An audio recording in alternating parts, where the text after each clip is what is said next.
I'll do a countdown again. I promise I won't fall asleep in between that time. Did you really fall asleep? For about 10 minutes, yeah. Nice. Alright. My bad. 3, 2, 1, go.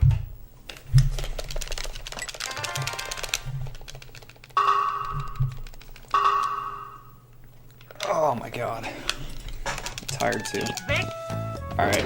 Mystical Ninja starring Goemon. Probably the most popular speedrun Goemon game.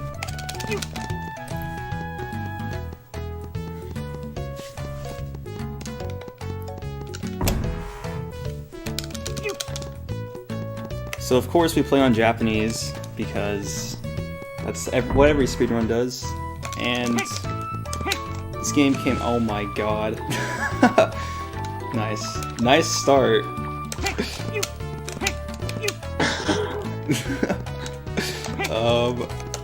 How do I recover from that? Let's just get in the sign. There we go. Well, that took a little while. Yeah, so that was totally intentional. That manipulated the sign in order for me to boost up to the top here. Definitely not a mistake. So I've been speedrunning this game like off and on. Been involved in the community for this game since 2010, which is later than I thought, or earlier than I thought, rather. I thought I always started playing this game like late 2011, but nope, it's 2010. So at the start here, collecting Rio, because every Goemon game that isn't bad PS1 Goemon collects Rio for something later on. I need 1100. I was actually kind of practicing collecting Rio before this one because I was setting something up for later on in the stream. But yeah, if I leave with 1050, that's fine too. I need all the money because I'm going to pay for 2 big event triggers coming up. The first one is the 800 Rio Cucumber that we get in Zazen to give to a real-life Kappa. And the second is for a fortune teller slash witch. So we can contact our friend Wise Old Man, who is apparently deceased, but not really.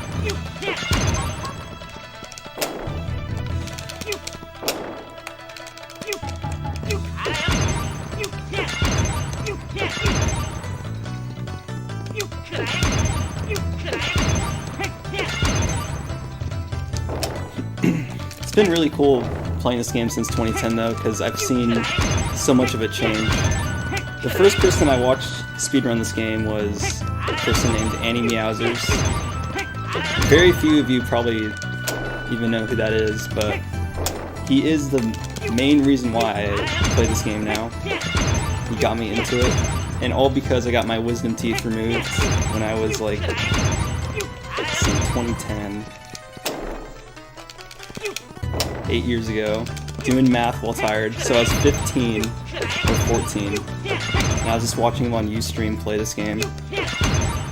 My brother had played through this game, and I'd watch him play, like he would do a run through every once in a while because he considers this his favorite game as well. So I'd watch him play, and then I kind of fell into speedrunning around 2007.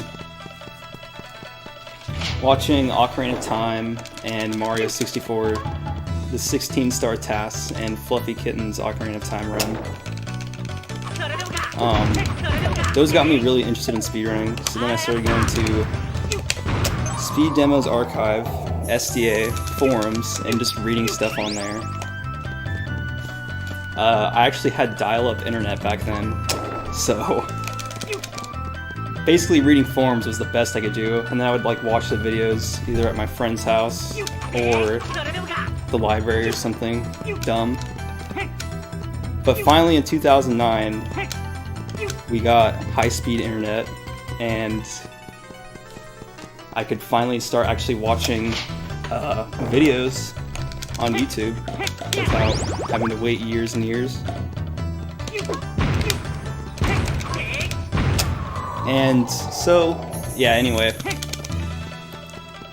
Watching Annie on Ustream, I noticed some glitches were already found in this game at that point. Very few were, though. Slope jumping was found by, I think, this guy named Unreal, or full username like the Unreal Man 704. And he slope jumped to skip the level 2 weapons. Let's see. And then he also found another trick. But I can't remember what the other trick was. I think it was incredibly minor. So level 2 weapons was basically the only thing that got skipped. And that's what I saw Annie doing in his English any percent run. We had no idea that the Japanese version was so much faster with all of its great benefits. I remember coming across Match's videos on YouTube a little later in time, in 2010, probably early 2011 too, actually. I'm not certain on the exact dates, but he's the guy that did the any percent and 100% tasks. And he's also going to be on later tonight to show off his new 100% MNSG task. But so I watched his videos. He only had a few videos at that time, but one of them was map glitching, and also a run-through of a Wedo Castle that showcased chain pipe skip. And so I showed those videos to Annie, and we were trying to figure out, like, it was obvious that map glitch was Japanese only because the video stated it as being so. But chain pipe skip, that wasn't as clear. So chain pipe skip only works because you get extra boost in the Japanese version when you jump inside of corners. And with that boost, you can damage boost off the bullet there that I just did to reach this section. You can do all the Rio hovers that I was doing earlier and the sign glitch. But that boost is impossible in English. You'll never get close enough to the height of it.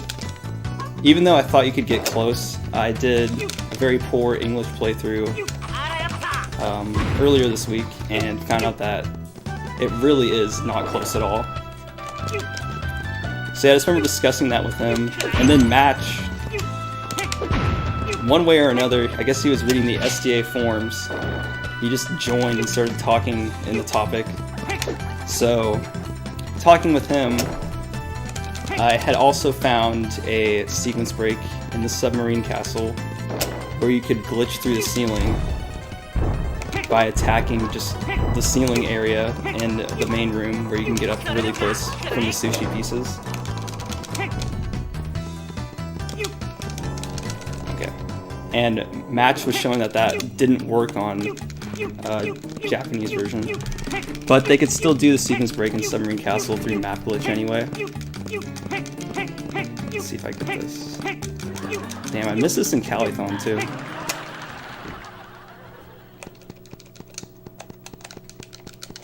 Ended up in the same spot.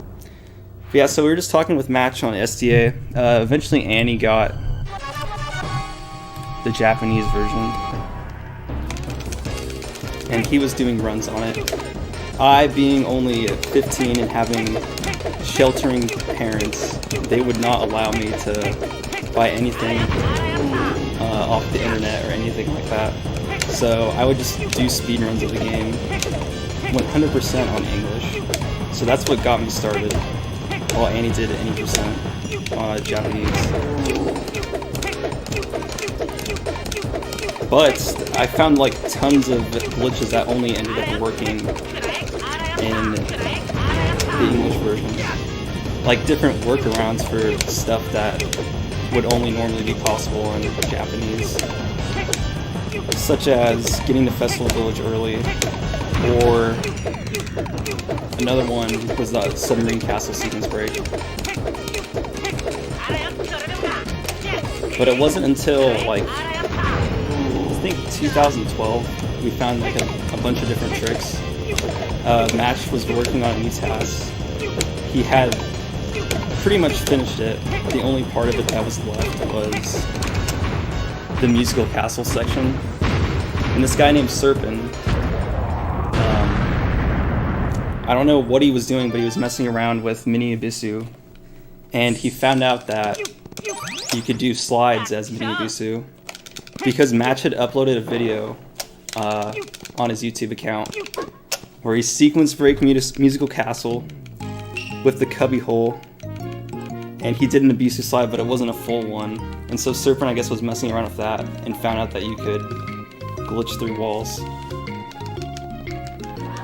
And eventually finding out that you go through any wall you basically want in the game.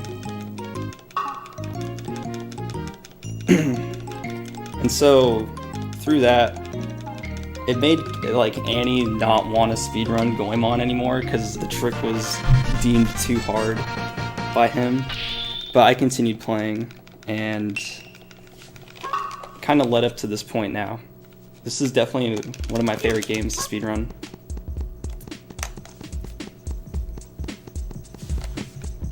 But yeah, anyway, I'll get back to what's actually happening. So I'm going to be doing a glitch called Map Glitch. I can do that by holding C right down when I enter a new area. During the fade between rooms, I'll hold the map button down, and if I continue holding it, it'll actually despawn all the actors in the area. And I can use this to get past different barriers that would normally be in my path, or reduce lag. Can't do it in every room though, because it can cause the game to soft lock on certain doors as it deletes loading zones for whatever reason. And that's mainly in cities and towns, castles. But I'll be using it a lot through the big open fields.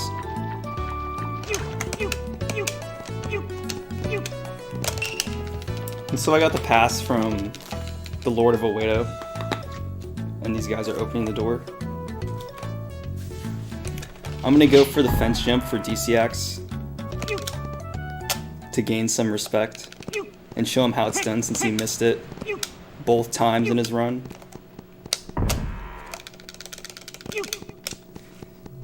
Whoa, what the fuck? That was weird. The camera just like switched back around when I zoomed in.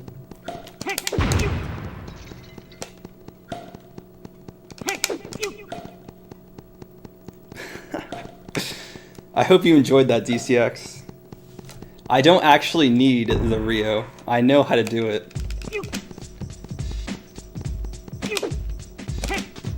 I just like consistency.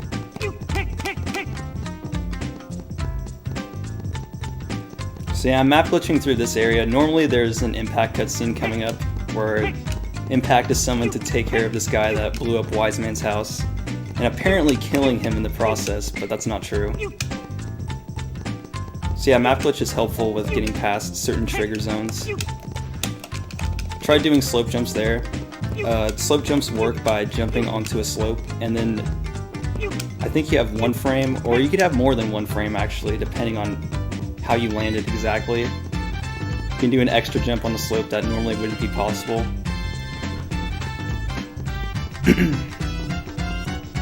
Doing it right there only saves about 8 seconds though. It's not a big deal if you miss it.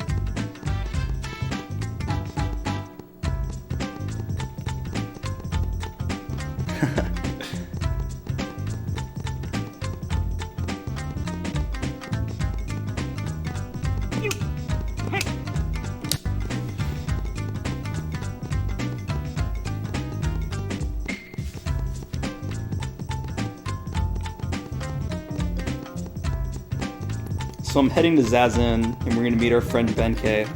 Hopefully we can skip past him. Skipping past Benkei is probably one of the most trickiest glitches in the game. People spend many hours with this man, trying to figure out his secrets. But first we're going to get Yai to join our party.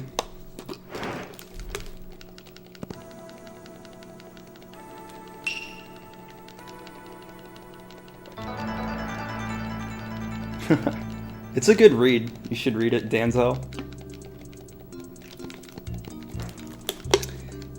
I would go more into that type of stuff, but I realize this is probably not the best place to do it. It's just too all over the place.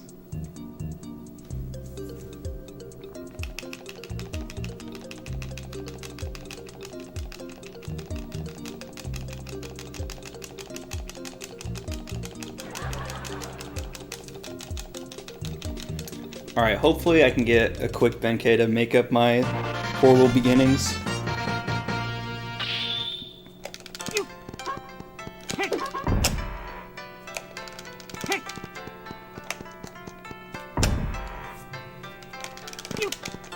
Benkei skip is done by clipping into the ladder during your boost up through the ladder, because when you clip inside of objects in this game, they generally push you to the top of them. You do a slash, and that zips you across the screen. And doing it in the Benkei ring allows you to reach a normally unplayable area, and from there, you jump up, get into the area ceiling, and walk through the door. Normally there's a giant trigger in front of Benkei, because he wants you to do a side quest where you beat him up with Achilles' heel, but that's not necessary with Benkei skip.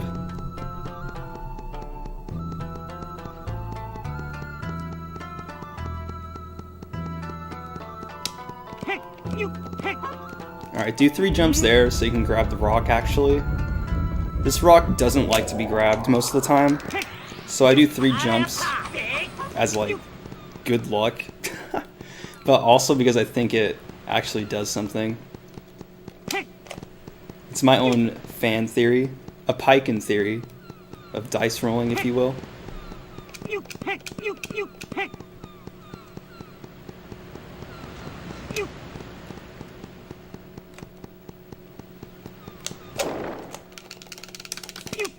Alright, yeah, I'm not gonna lie, that was a really good Benkei. And definitely not, I did not expect that at all.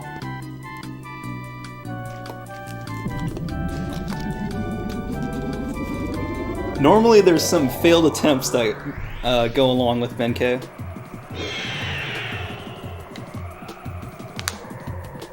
That definitely helps make up for the really shitty Hawedo.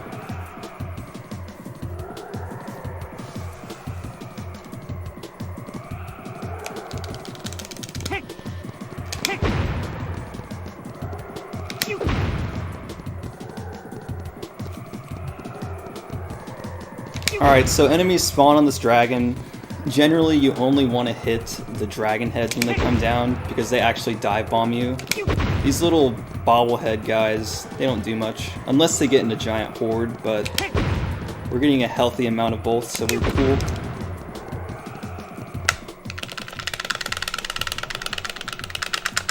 Damn. 1 frame too early. That was an attempt at dialogue skip. Dialogue skip works by pausing just as you, or, well in this case, yeah, just as you enter this cutscene. It'll cancel out the dialogue box and take me straight to the end. This one is a really big case of dialogue skip because how much you skip of the dialogue is dependent on whether or not a new actor is spawned or a camera angle changes. This one has nothing special to it, so it'll just take me straight to the end. But other ones won't do as great of a time save because of new camera angles or, again, actors getting loaded in. Well, that one was definitely 1 frame too early, Mungo, because it did the zoom in shot. That one's super easy to tell if you were 1 frame too early.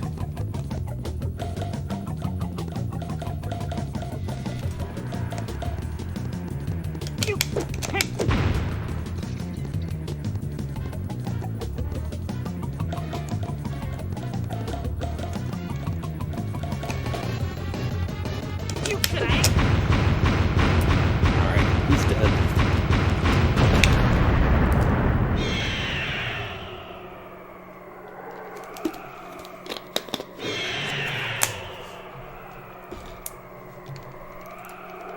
So by killing this machine on top of the dragon, find out that it's being mind controlled, and it's this little boy, Koryuta, that wears a skirt occasionally. He gives us Yai's flute, and that allows us to warp to any location we've previously been to, which comes in great handy throughout the speedrun.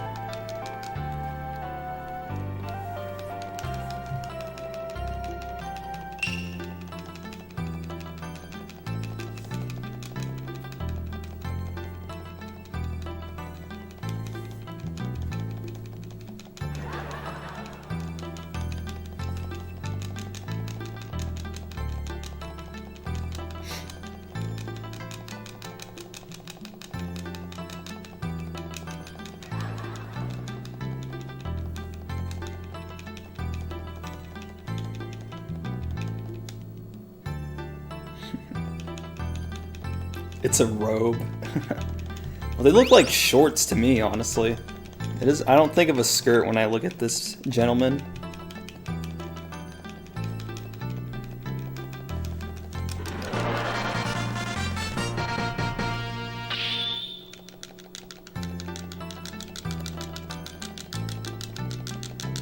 But yeah, he gives me the flute, and then I'm going to duck into Folky Poke Village to grab its warp point.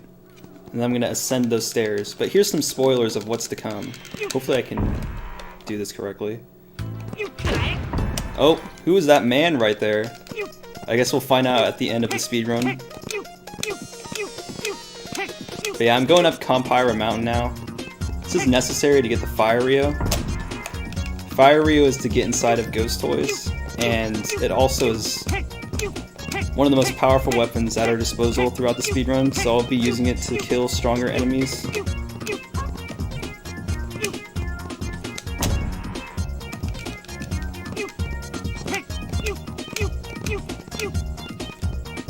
Obviously map glitching through here despawns different rocks and other enemies that are normally supposed to be here.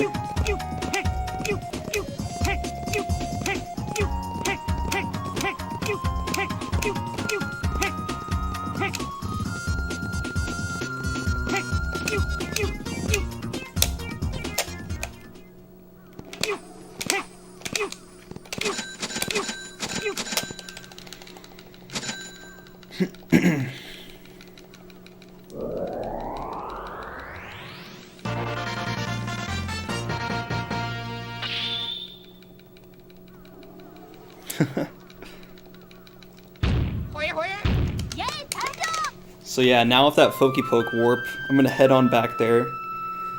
But you're not gonna see much of the town, because it takes me right to the back entrance of it, and I can just leave, go on my way.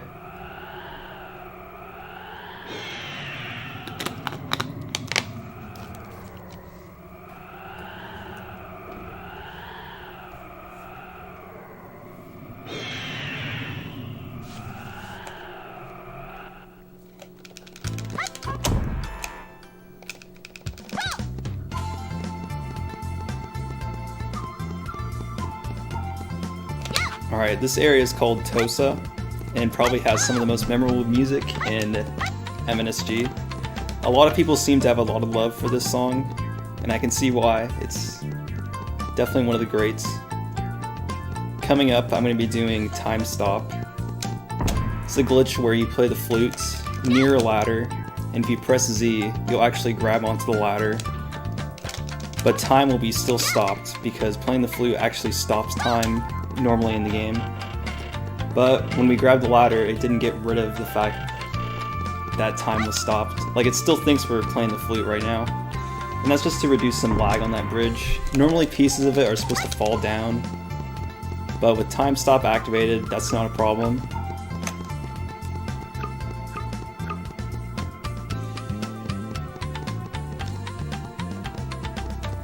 For some reason I didn't hold map glitch through here.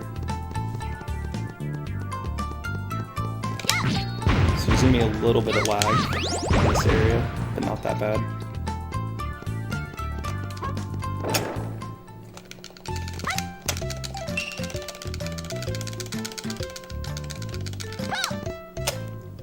Alright, so you find out if you try to head towards Ghost Toys that you can only fit inside this cubby hole because the actual doors are shut. We go to that coffee shop to talk with the residents in there to figure out what's going on. That older gentleman tells us there's someone in Zazen with the ability to shrink. It turns out to be the guy that gives us the Achilles heel normally, but since we skipped that side quest, we'll be meeting him for the first time.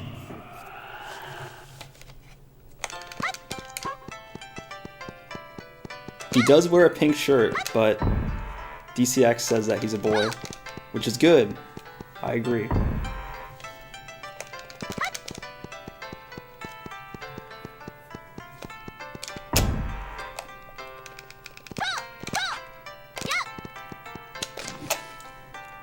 We'll be seeing a lot of Zazen Town throughout the speedrun because it's kind of like the central hub of MNSG. A lot of different events get started and also kind of end here.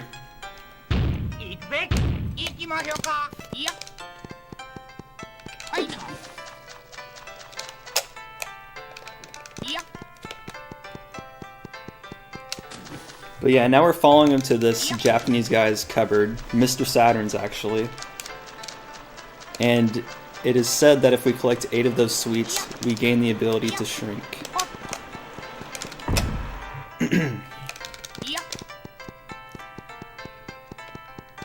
And not only with Mini Abisumaru can we enter Ghost Toys, we can also do a glitch called Abisu sliding, which I mentioned earlier prematurely.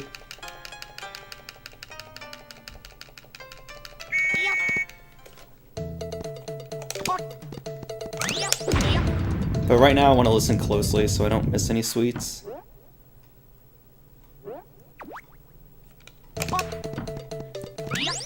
The sweets fall down every 8 seconds in this minigame.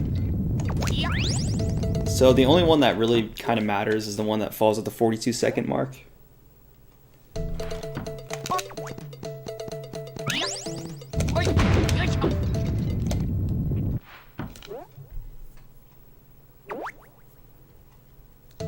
This is a very easy minigame to die on.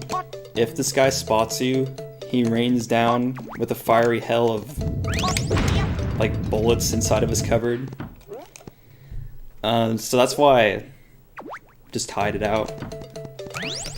Don't want to lose all that time for no reason. Oh nice, that was a really good blast spawn.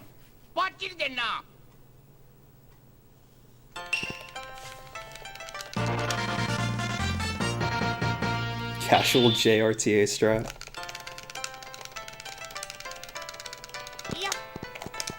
Alright, so now with Mini Bisu in our arsenal, we're gonna go grab that cucumber for the Kappa. Mini Bisu slides are done by shrinking down, jumping, usually with a short hop, and flicking the stick 1 frame over in any direction that we'd like, and then hitting C up to get a slide animation. With that we can go through walls. Pretty much any wall in the game. I'm getting like prepared to split at all these different spots.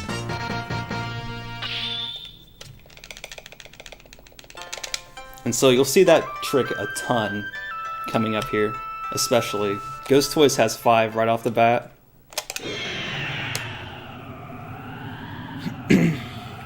But first I'm going to go for another Makori. This one's relatively newer. I'm going to use the coffee shop's roof, or building rather, to get a Makori. It's just a little speed boost to get over to this crawl space faster. Nice, got it. So that's a very minor one. There's other ones coming up in the run that are way bigger. Save much more time than... That probably saves like 5 seconds.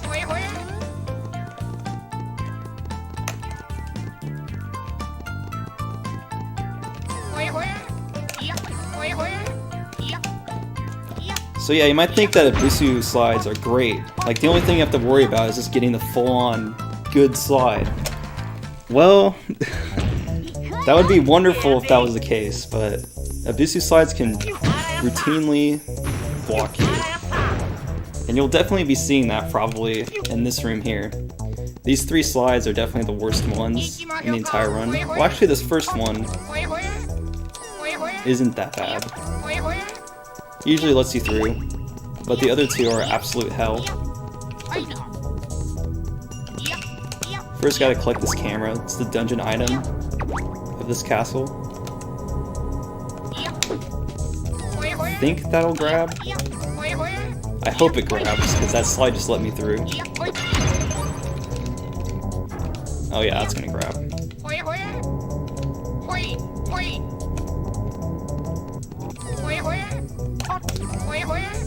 Jesus, what is going on? Every single time, like A marathon is the key for these slides. Just pretend that you're doing a marathon run and you'll get these slides first try. So it may have looked like that I actually collected the camera, but it has to land and fall off that conveyor belt, and I have to finish the text for it. Then it gets added into my inventory. That's why I'm waiting right there. Alright. This one works. Holy shit. This is the God Ghost toys. This is the ghost toys people dream about.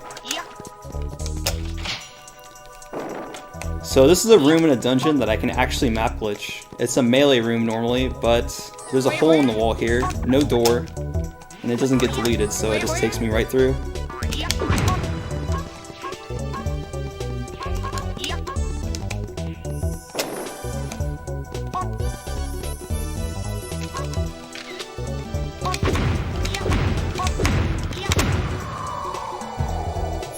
Coming up, I'm going to be setting up for a death warp in Ghost Toys. There's 2 of them throughout the dungeon. The first one is in the spinning top room. And it's just so I can map glitch through the location and get through it a little bit faster. That's why I was taking hits on Congo at the very beginning, to set up for this death warp.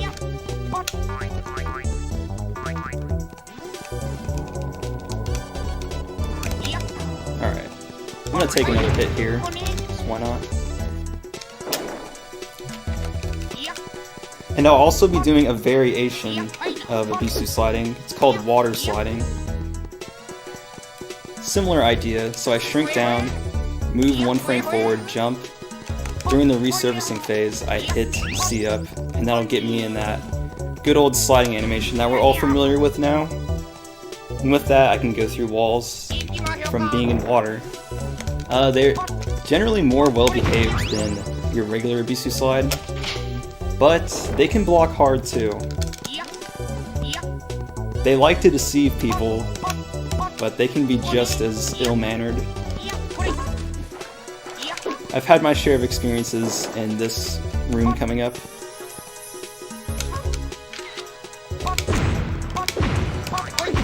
Oh, nice. Okay. Alright, I think I might go for the death warp that's after billiards here.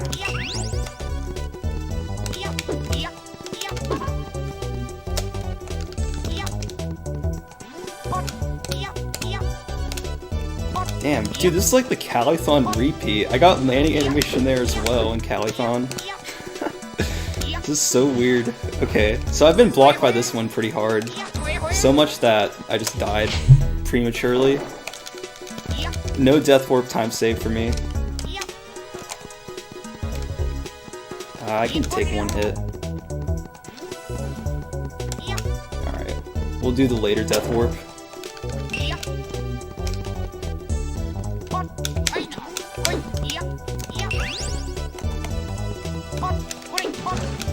I always get hurt right there.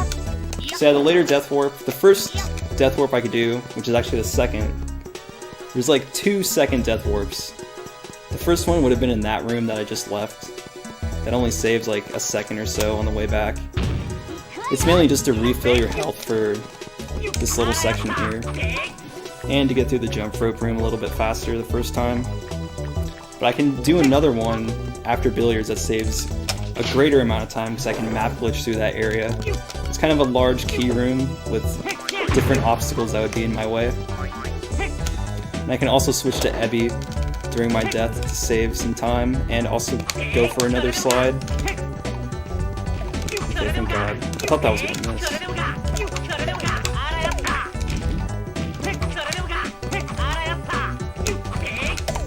Alright. Billiards is whatever. I don't think Beardini would be proud of those billiards. The Goemon-A-thon billiards, though, he's lying if he wasn't proud of those.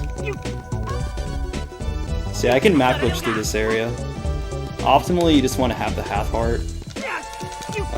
This is a marathon though, so I didn't want to like be too risky. Not that it would have mattered that much. But yeah, by holding C down as I'm falling into the water, I can switch to Ebi as I'm dying, and then go for this slide here. This is a very minor slide. It's important that you get the slide right away and also clip through, obviously. It only saves about 1 second or so.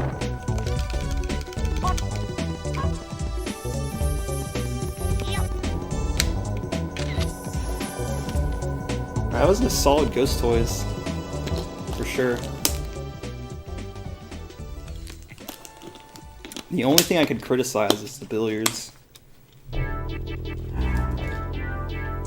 So this is Goemon-A-thon, a ghost robot.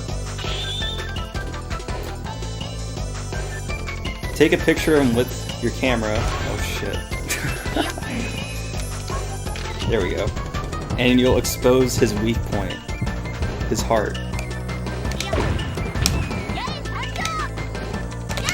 Oh my god, okay. That sucks. Normally I'm supposed to get 3 hits at the beginning there, but because I like goofed the camera shot, that didn't get in. So he's got a little bit more health than what he usually should have here.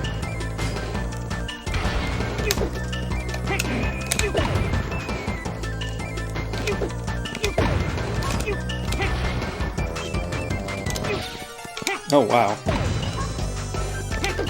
So he can shoot dud bullets.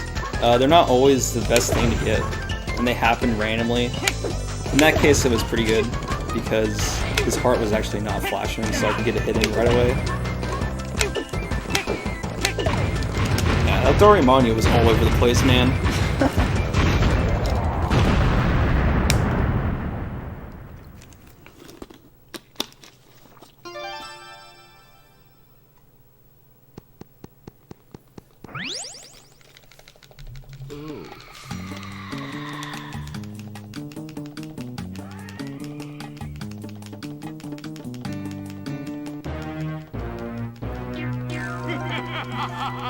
Slide percent. I've been told what that category is and I have no interest. That sounds like you're just subjecting yourself to torture.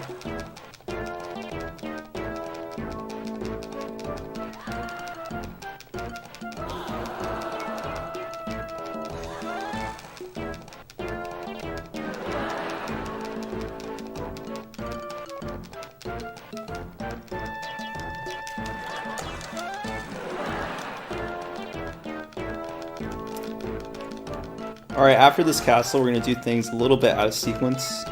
We're going to go to the 4th castle instead of the 3rd. So it works out in routing to be the most optimal choice. So I'm going to head back to a widow. And from there, I'm going to do another fence jump to show DCX how it's done.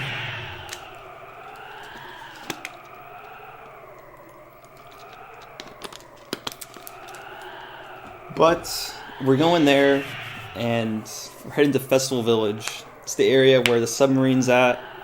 We're gonna see that witch/fortune teller, and also get Mermaid.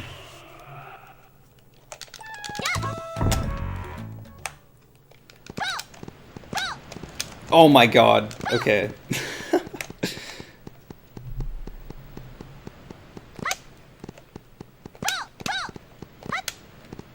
It's a shameful display.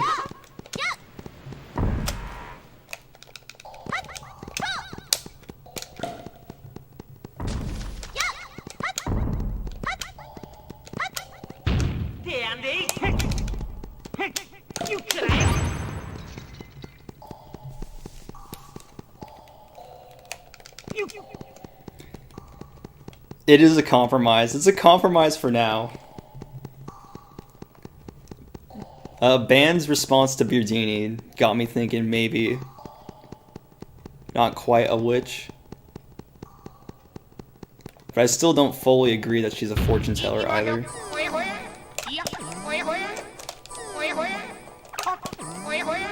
Alright, right there was Danzel's favorite slide.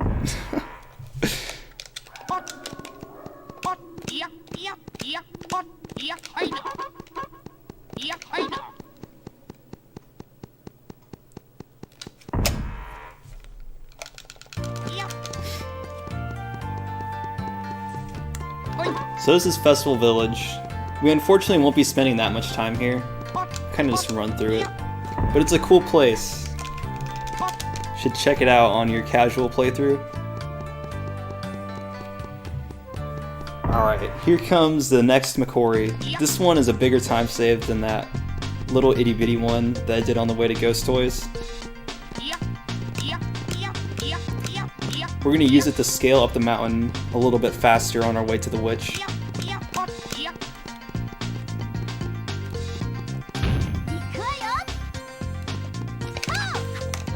Nice. Oh, wow. Yeah, that's a good placement. Let's see if I get item swap. Damn. Too late.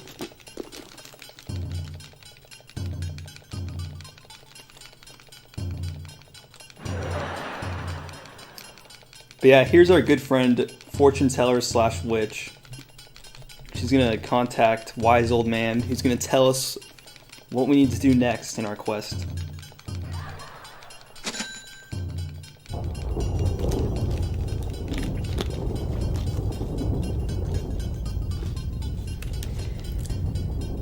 Redo it tomorrow.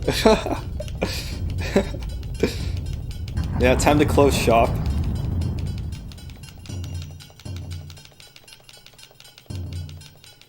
A necromancer? Okay, that makes sense.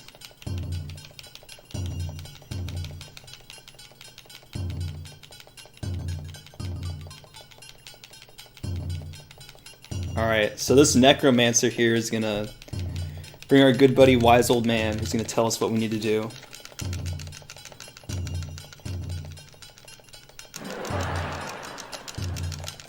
Alright, now for the next Macquarie. It's the return to Festival Village. Just hold right. That's all there is to it. And also timing your B-slash correctly. Oh, that one only saves a very minor amount of time. Basically to cut out this dragon warp. But even though it cuts out that dragon warp, the walk through Festival Village kind of equals to how long this cutscene takes. It only saves about 5 seconds if you get it.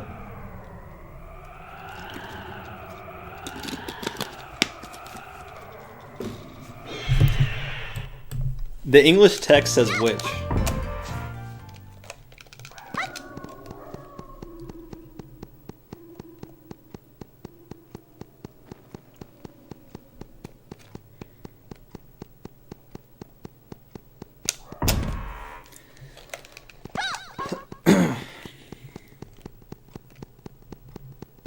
So now we're headed to get the mermaid. Talking with the witch, necromancer, fortune teller, whatever, allows this trigger to be activated. And here the game could actually randomly soft lock. Just out of nowhere.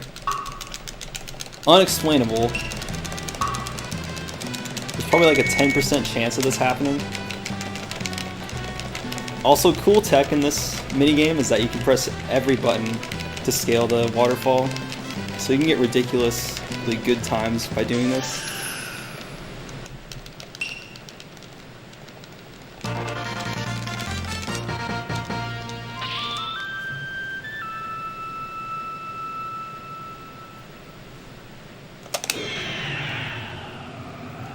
Google Translate it. I'll just believe what you said, Danzo.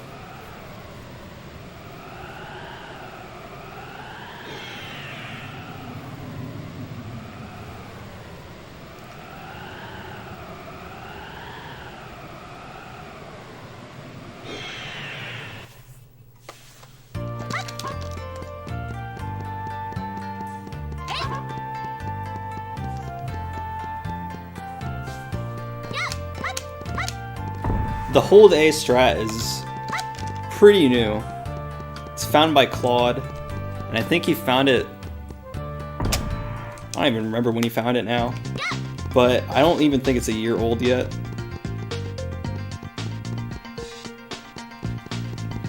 So now we're going for another Macquarie.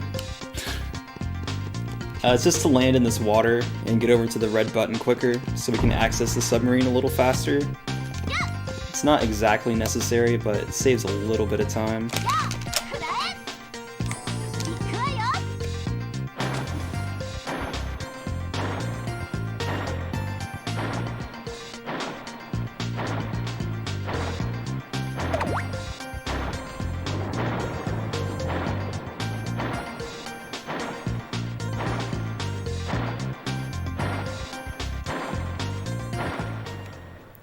You can actually press every single button on the controller and it'll work and behave like an A button. It's really weird.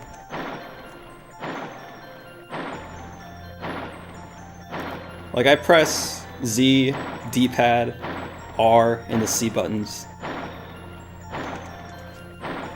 Along with just mashing A.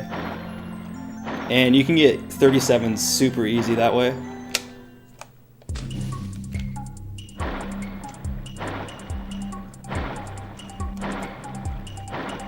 Oh crap, get off the wall.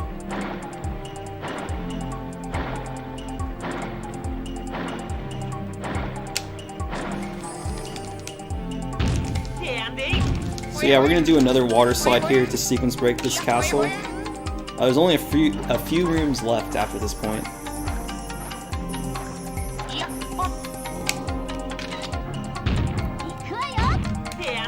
I use Ebby's camera here to get these platforms to appear, and then Rio hover through it as Goemon.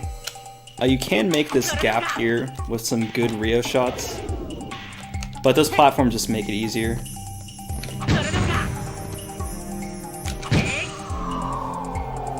Coming up is the infamous Chopsticks room.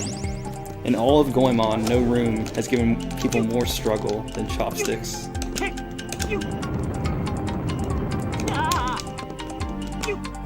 Oh my god, no! Damn.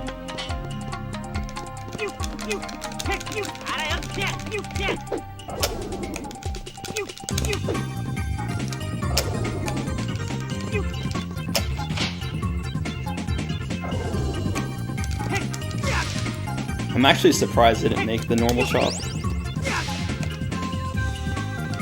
Let's see if we get hard chop back. Oh, I don't... Dude, this is sloppy as fuck. Somehow it worked. Somehow it worked. I have no clue how that worked.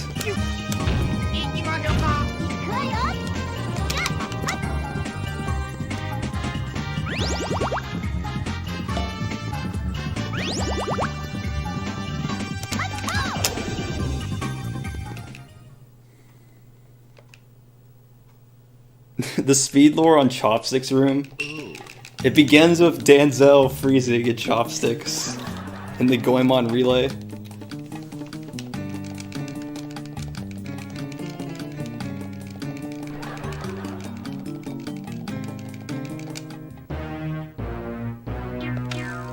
I think that was too early. Oh wow.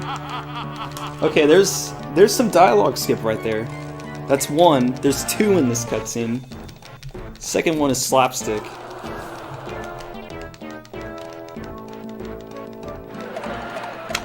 Okay, I did not get that. This is seriously like the Goemon-A-thon repeat run. So many things that I got in Goemon-A-thon are like happening over again.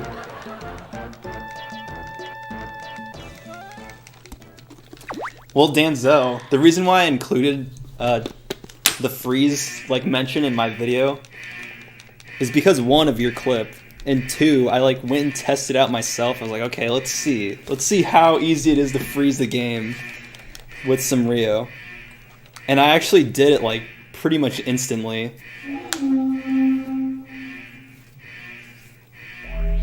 So that's why it's in the video.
Has Ban been practicing this game? He's in the relay, but I haven't seen him do any streamed runs.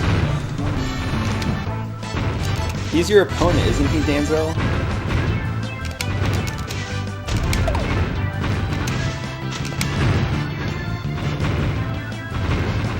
Unless he's doing them in secret, I have not seen a single Ban JPN Goemon stream.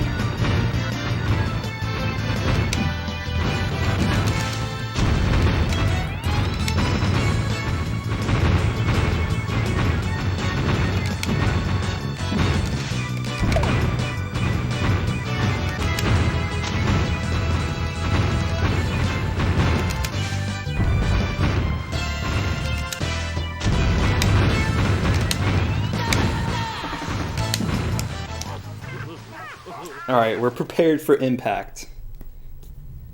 We destroyed cities, and now we're ready to fight Taisamba 2. A distant relative is seen in PS2 Goemon, Taisamba 15, but this is Taisamba 2. Impact bosses in this game are pretty simple. All you really do is hook them in, and then you do this infinite punch combo.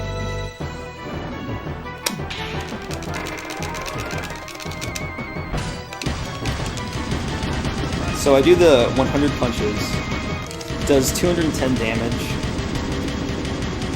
At the end of each damage output, I can re-input the combo, press A, and I can chain them together. Right here, I did actually not drop the combo. This is a scripted part of the fight where he decides to take it underwater. But I just started back up again after he charges.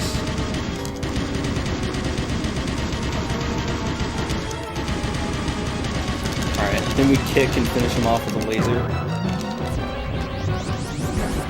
Alright, I don't think I got the good laser tech. Yeah, it's poor laser tech. There is a way where if you shoot the laser downward enough, it'll stop his body from flopping so hard on the ground and just start the cutscene immediately.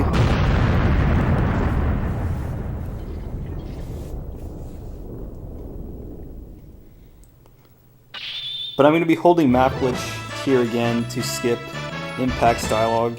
He's wanting to tell us that he's making a movie in France. But we just want to head back to Zazentown to finish up our journey.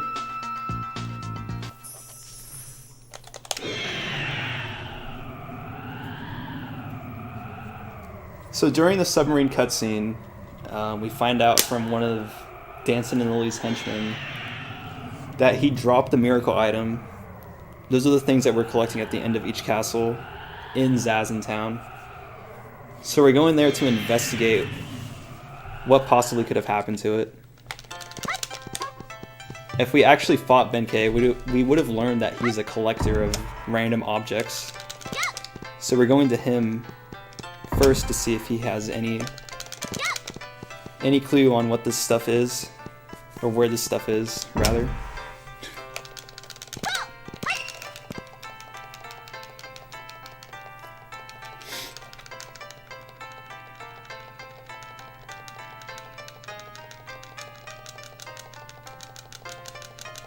And so he tells us it's in the center pawn of Zazen, held by Kihachi, a mythical kappa in your very own Goemon game.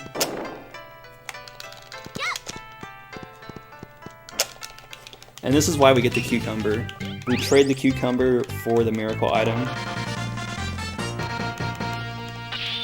The quest is a little bit more complex than just buying the cucumber, but we can just skip to getting the cucumber, and obviously that skips past all the other necessary steps.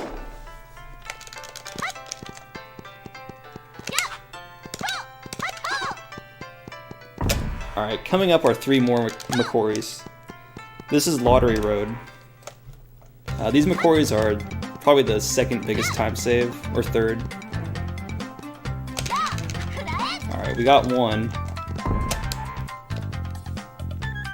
The main goal is to get 3 for 3. There's 2.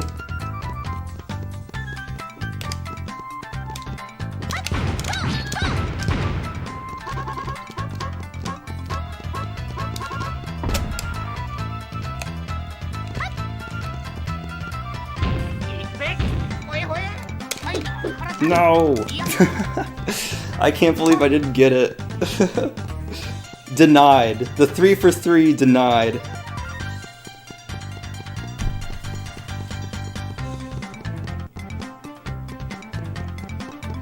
So I think that was just a little too late.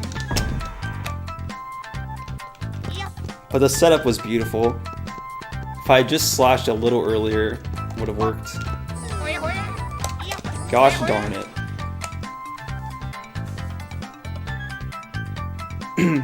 So this is flying Ibisu. It's done by sliding into a slope, and we get in this glitched hovering state. And from there we can float over to this mountainside to save a little bit of time on walking.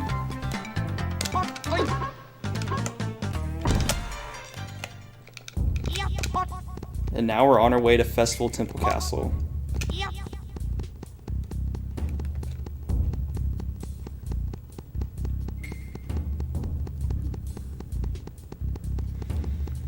Ordinarily, Festival Temple Castle is probably the most complex dungeon in MNSG. I think it's the most fun casually. Fortunately, in any percent, it's just a couple of rooms. This is where 100% is better. You just see so much of Festival Temple Castle in 100%, and it's great. Alright, time to YOLO. I don't need that Rio anyway. So yeah, I just grab this gold key, and I can make my way towards the end of the dungeon. There is some cool stuff coming up in the next room though. There's a flag room where normally you're supposed to use the flags to elevate to the top of the area / screen. We kind of skip past that in the speedrun though, and not with just the Ibisu slides. We do something called a flutter glitch. It's what happens if you slide from a slope into a ladder. It causes this weird, like, infinite jump to be stored inside of the character. And the jump will continue in height until I hit either a ceiling or stifle it with a Rio throw. In this case, I'm going to be using a ceiling though.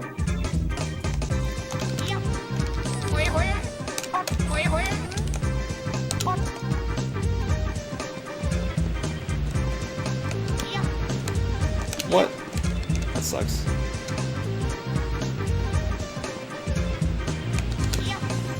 There we go. Alright, the Danzel line. Uh-oh. I might have done the Danzel line too early. No, we're good. Okay.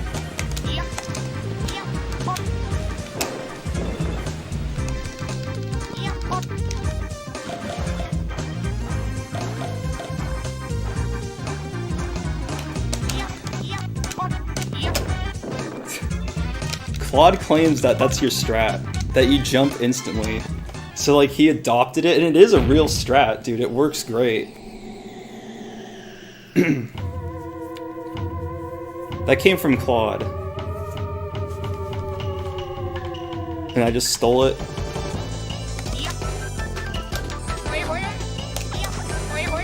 Alright, nice slide in. Alright, this is Surami. You can get up onto his platform and start attacking him early. Gotta be careful not to overkill him though. The plan is to switch to Yai for the final hit.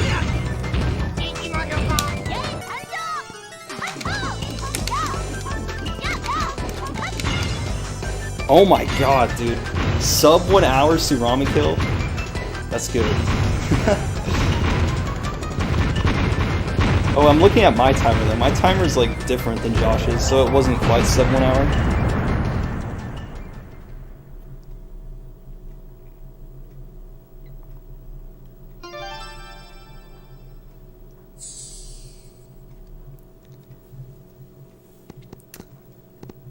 Well, it is a good strat, Danzel, I gotta say, because it cuts out some of the wait time that you would normally have if you jumped later. I forgot to go for the dialogue skip here.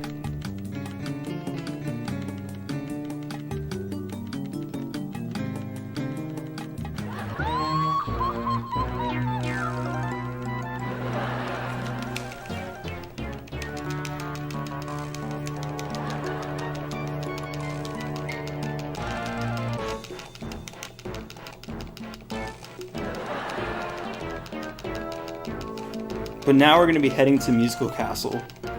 Final castle in the game. And I like to call it Ghost Toys Part 2 because it has so many slides packed into just one little area.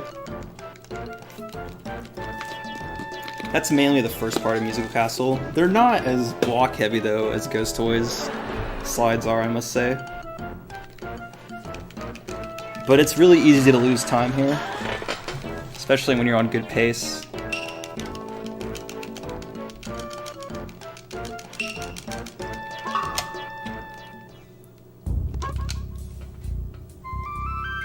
This is an incredibly strange run because that Oedo Castle was definitely one of the worst I've had in forever.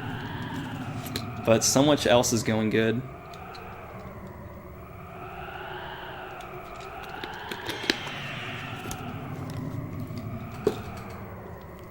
It's because I was trying to be our White Goose lore god.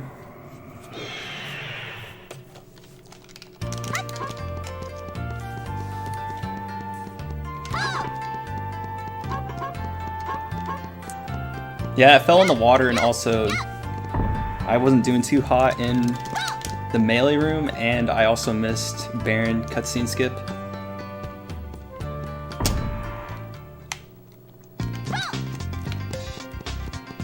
Alright, so that impact dialogue that we skipped earlier is actually still here. Still need to skip it as well. To do that, we're going to be holding map glitch, letting go of it once we're inside of a doorway, and it'll just take us right past it if we're standing in the right spot, at least. This can be a little bit tricky.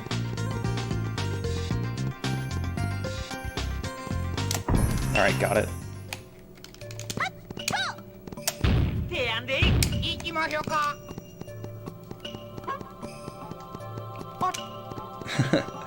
The most degenerate act.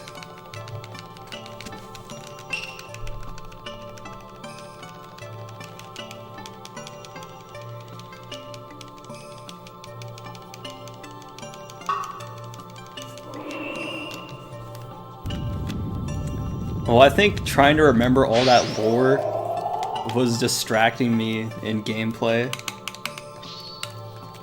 I am going off of just 2 hours of sleep, so I'm amazed at how well GJ and this turned out.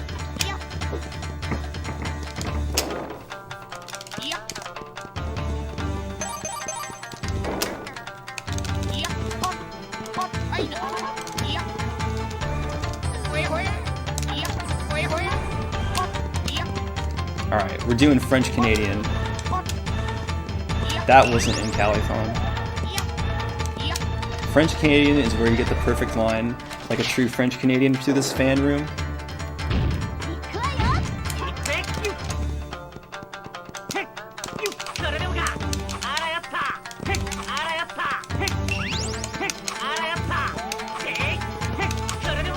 Alright, today with French Canadians.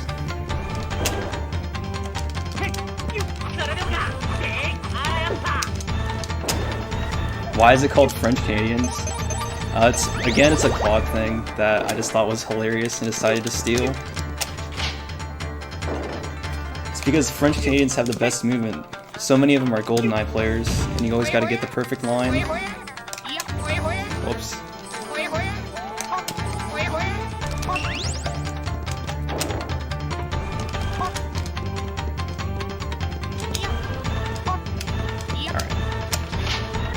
So this is where a Bisu slide was first discovered. This cubby hold. Discovered by match.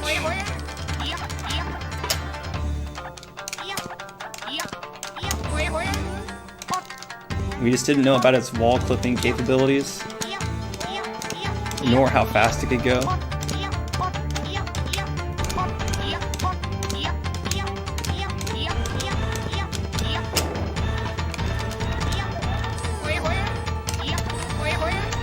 Okay, we're not gonna try that again. We're gonna bail.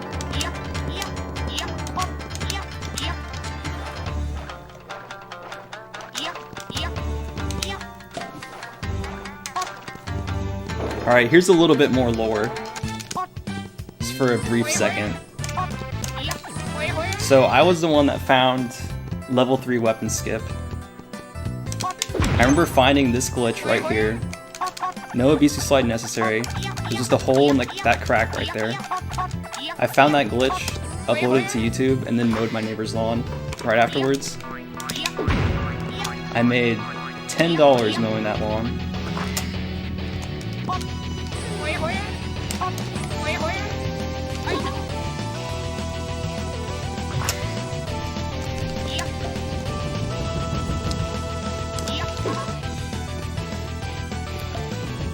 So that final slide that we just did through the blue wall, that should be the last Ibisu slide, as long as we don't get landing animation up ahead. If we do, we gotta do one more. But luckily we don't have to worry about clipping through anything. Okay, nope. Ibisu sliding's dead.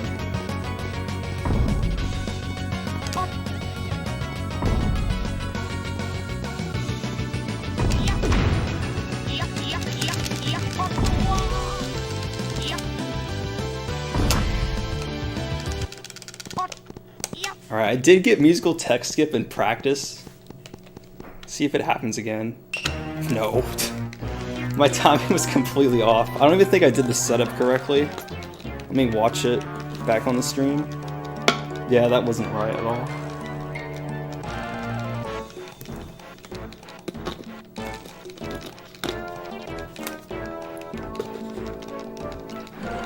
So you can skip this dialogue here between Danson and Lily. It'll take me straight to their gorgeous performance.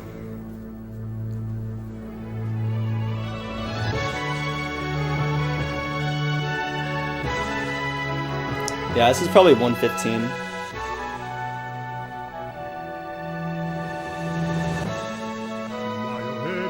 A tape check?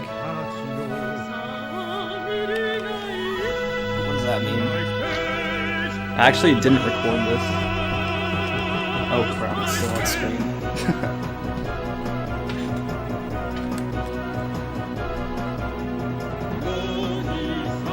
Time for Beautiful My Stage.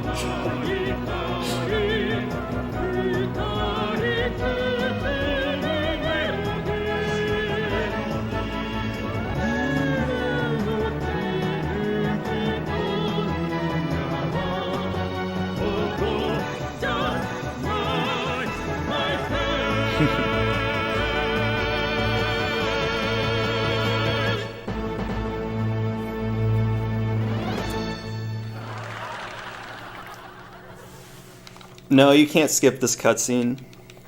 At least there's no way to do so yet.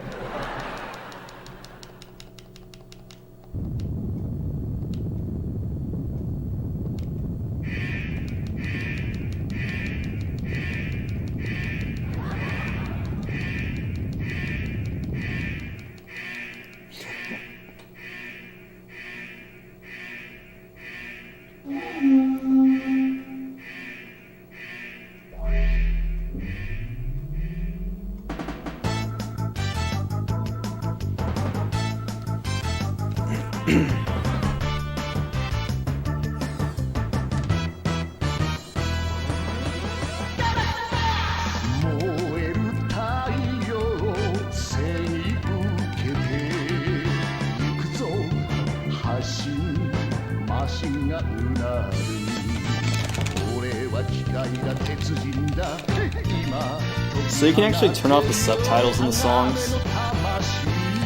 You just do it by basically mashing A, B, and Z together. When a new line of subtitles is supposed to come up, if you did it on the right frame, it will make it disappear permanently.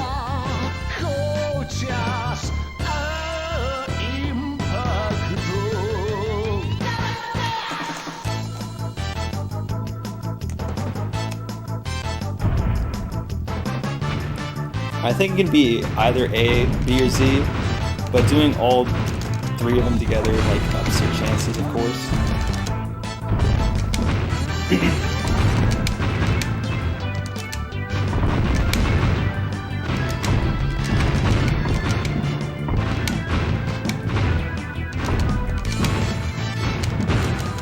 Oh, right in the hole.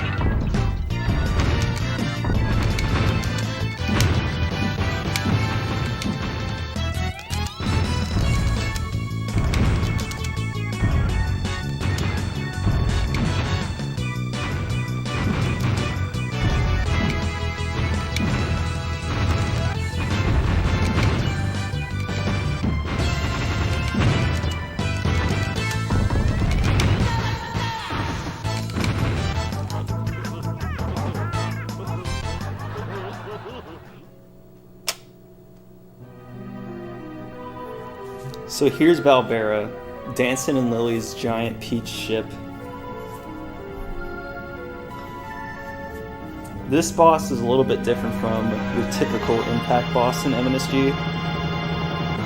There's actually no way to hook it in, so you have to fire Rio shots at its core. Normally you're supposed to go around fighting different pieces of the ship, but if I shoot above or below this red button, I can access the core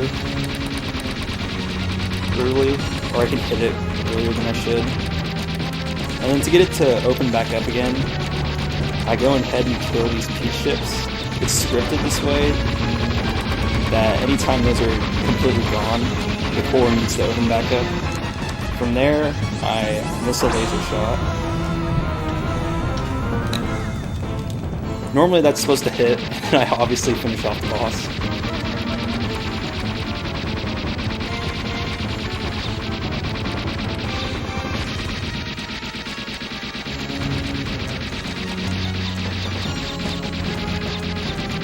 Alright, we opened him back up. Let's not miss this time.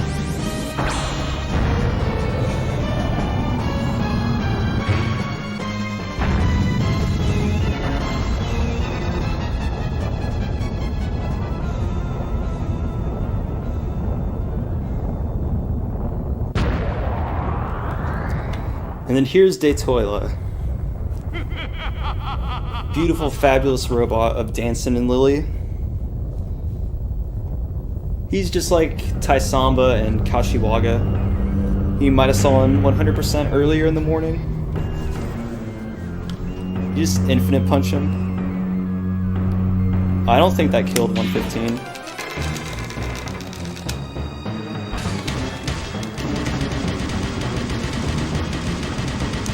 There's actually 4 different fly patterns that you can do at the start. One to like your left and right, and then further back, left and right. It's probably the biggest case of RNG in the speedrun.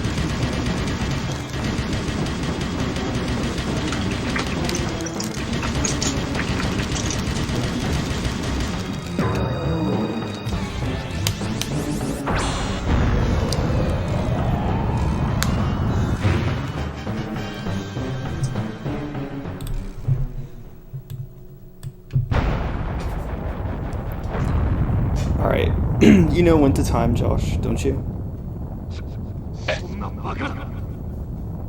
Who? What? You're like cutting in and out? Yeah, I do. Okay.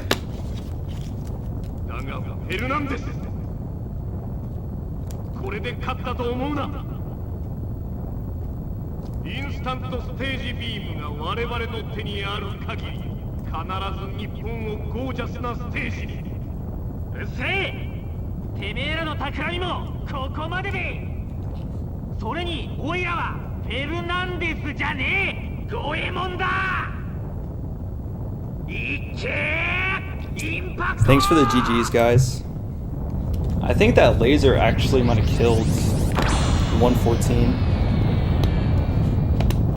which sounds really crazy to me.